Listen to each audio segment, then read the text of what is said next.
Hi, this is Benjamin from Victim's Voice. If you or someone you know want to express your pain or how you feel, please inbox me or give me a call at 504-478-2267. Together we can heal.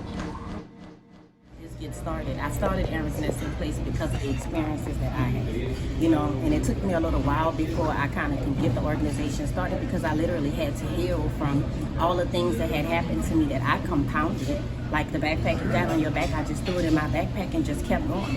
But then I had to sit down and look at myself in the mirror, and I had to turn into this person that I didn't realize who I was, and I didn't like it. And I was that person because all of that stuff I had been through had damaged me so much that I was going around damaging other people. So when I sat back and I said to myself, I really asked God, like, give me a new heart, like clean my heart. Like I didn't feel like I actually loved people.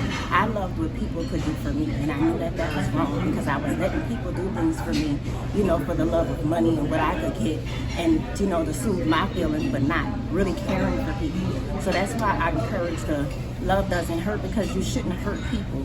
Being in love with people shouldn't hurt. And showing people love shouldn't hurt. And sometimes we get caught up in the hurt.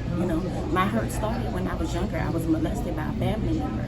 And then I was running around being this promiscuous young girl that people in my family used to talk about, and they didn't understand why, because they never knew what had happened. Then going forward, I get into another relationship, and that person chose violence and chose to leave, me with the responsibility of raising a child by myself. Then I go into another relationship. I get married. I'm thinking everything's gonna be all peaches and cream. And this person was physically, mentally, financially, emotionally, spiritually abusing me. And I didn't understand what it was. And then leaving that relationship, I come back into the community, and I'm hurting people because I was a hurt woman and I didn't like myself.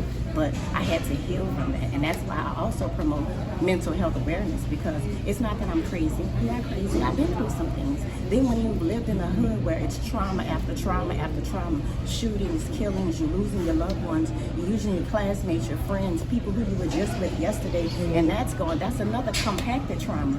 We don't understand that community brings us trauma too, and then that's compacted trauma. So I had to unpack all that and have no shame in saying I go to therapy every Tuesday, 2 o'clock, because I have to continue to unpack. And I've been going for years, and I still have to continue to unpack, because we have to also realize that we put things in a package and we forget all about it because we want to forget it. It's hurtful. You put it in a trunk in your mind and you forget about it, but then one day it comes up. It's like a bump in a rug. It has to come up. It's going to come up. And I'm not saying that I'm perfect. I'm not saying I'm completely 100%. I'm not. I'm a work in progress. That's why I go to therapy every Tuesday. That's why I promote awareness to domestic violence, so we can understand where people come from to better understand how to treat them. So that's what I had to learn. That's why I had to reveal to some people, I've been hurt, I've been in an abuse situation, I've been abused. It started since a long time ago. I've unpacked all that, I've forgiven my abuse, I have forgiven myself, but I'm learning how to now live in a lifestyle without all of that, because we also know another thing, with hurt and trauma and all that, we put band-aids on it. We put masks, and masks come in the form of violent activities, not knowing how to treat other people, drugs, involving yourself in all kind of negative interaction because it just feels good. But we all gotta know that change comes from out of a comfortable place. Was I comfortable in the negative things I was doing? Yeah.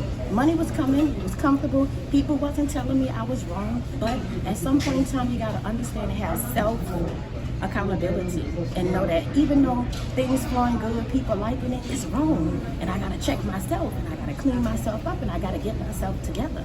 And somebody asked me the other day, do I actually forgive myself? I do forgive myself. And how you know I forgive myself? I'm in front of this camera. Anybody? I'm trying to bring the awareness that sometimes if we can just stop and put ourselves in another person's shoes to understand what that person has been through and what they're going through and what they're dealing with, it's better able to have a better relationship. So teaching people about toxic versus healthy relationships is another thing I'm pushing, especially in our community. We read the newspaper, everything is about how people are interacting with each other. You don't like what somebody else did, but instead of talking to that person like a real one, like you claim you're a real one, instead people choose violence. They choose to shoot that person down when sometimes an apology is all it really takes. So trying to help people with conflict resolution is what I'm trying to ask the community to do, is to try to get together and help each other out, like put ourselves in each other's shoes and not go to the extreme. And that's coming from somebody who used to go from 0 to 100 quick. But that didn't resolve nothing at all. And all it did was put me in several different bad predicaments. What would you say is the starting place for healing? Like Self-accountability. from a abuse victim, like Self-accountability. You have to understand that it's not a healthy environment. That loving this person hurts me. In a relationship, in a friendship, even being your friend, if that hurts me, that's not a good thing too. For us to recognize what is toxic. Because toxic might be me. I recognize that in my relationship, the toxic relationship was me. It wasn't my friends, it wasn't no people, it wasn't the guys that I had encounters with, it was me. So what advice could you give to a child, maybe? Because like you said, like some of your abuse started from when you were a child, and a lot of times as children we don't have a chance to pick our environments a lot of times. So But it's communication, and sometimes as children it goes back to the parent, because we have to have an open environment for our children to be able to talk to. You know, and the children, I would advise them to have a person that they can talk to. If it's not your parent, if it's not your sister or a cousin or somebody who you know is a healthy person to talk to, but find somebody to talk to, because communication is everything. That was my issue. Like what happened, the adults dealt with it, but nobody dealt with me as a child. You understand what I'm saying? And we do that. Things happen. We as adults deal with it, but we never get the help that our kids need on their level. I think it's a little bit tricky for kids sometimes because I took an abuse clinic before, and it was explaining how some people who prey on children, they know how to mold a child into trusting them a lot of times. So sometimes it's kind of tricky for kids because they might grow up in a bad environment and they might confide in somebody, and that person might take advantage of them because they've been grooming them, because they know that they've been in a bad situation the whole time. But I think that's a little bit tricky thing. Like what type of solutions you think that as a community? Bringing it through our schools, through our parents, through our daycares, through whatever element we choose to pick. Going out there to the football games when y'all have practice, talking to the cheerleaders. When I get an opportunity to talk to little young girls, they be 5, 7 years old, just advising them, like, find it. They don't know, like you said, so they have to figure out who's for them, who's against them. But that also goes towards parenting and us as a village, because I don't know about other people, but I was a single mother, and my children could tell you can tell them, don't tell your mama all you want. As soon as you leave their presence, they come and tell me what's going on. We have to create that environment. Even now, some children don't even have their parents. They have aunties, uncles, cousins, neighbors. As a village, that's our responsibility to create a positive environment so these children could, number one, be aware of the predators, because they don't know the predators. The devil came like looking like an angel. They don't know the difference. It's our job as the community. And some people are like, well, that's not my job, that's their children, until their children get in contact with your children, and now it's a conflict, and now you have an opinion. Started at the beginning. Talk to the neighbors. I've been doing this since my children was younger. I never allowed my boys to go to other people's houses. Some friends, if I knew their parents, okay, but other than that, my house was the gathering house. So that was my responsibility to try to create an environment for the other children that we see on a daily basis. Like you do football, you see people on a daily basis. You do your journalism, whatever you do on a daily basis, putting out to the culture. We put out what we're going to get back in. If we keep putting out BS, drama, and all that, that's what we're going to get from the children, because that's all they see. When did the abuse start? Like with your relationships, like? I saw the signs of some insecurities he had when we first met. We met when we were 17, so we started then, and I already had a son. My son was a couple of months old when I met him, and I think that he liked that everything was about just me and him, because, you know, I had my first son, my mom used to babysit a lot, but it wasn't until we got married.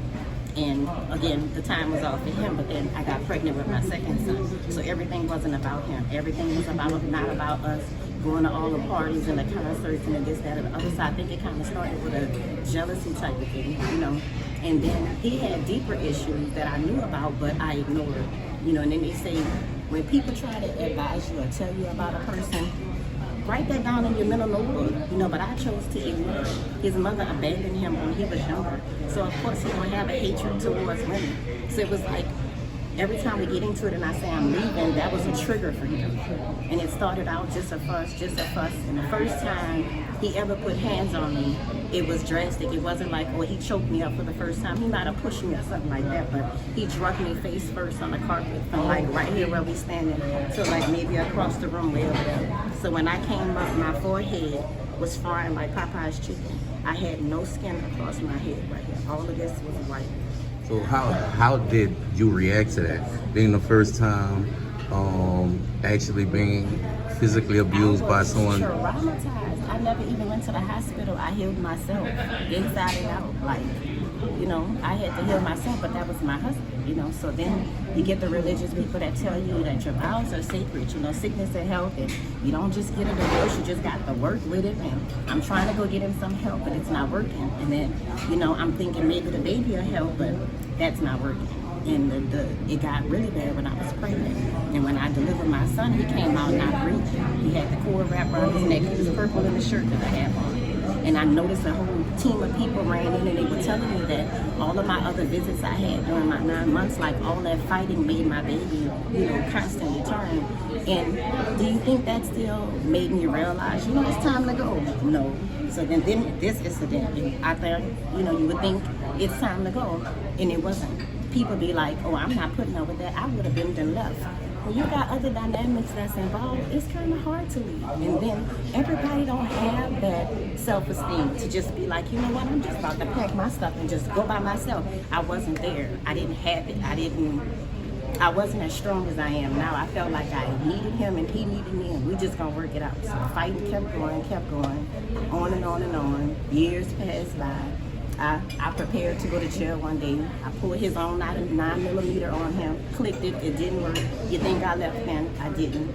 You know, then here come a third party person. We went through years of him dealing with her. He had 2 kids with her while we were still married. All of it chiseled away at my self-esteem, which made me not want to leave, because who gonna put up with me with no, you know, my self-esteem was at that point. I can't even have a conversation with nobody. So, you know, after a while, I had a friend that was just like, friend, I want you to leave. Like, it's time to go. And she lived here. And I was in Dallas. And to see that New Orleans was a better place than Dallas was at the time, New Orleans was like heaven to me. Because I knew one thing, this was my safe haven. That's why I call my business a safe haven for the broken. New Orleans was a place that he wasn't coming to bring that drama here. And people was like, she's so different. Why she's sitting on Washington Avenue? Number one, I'm from out the Magnolia. But number two, that was my safe haven.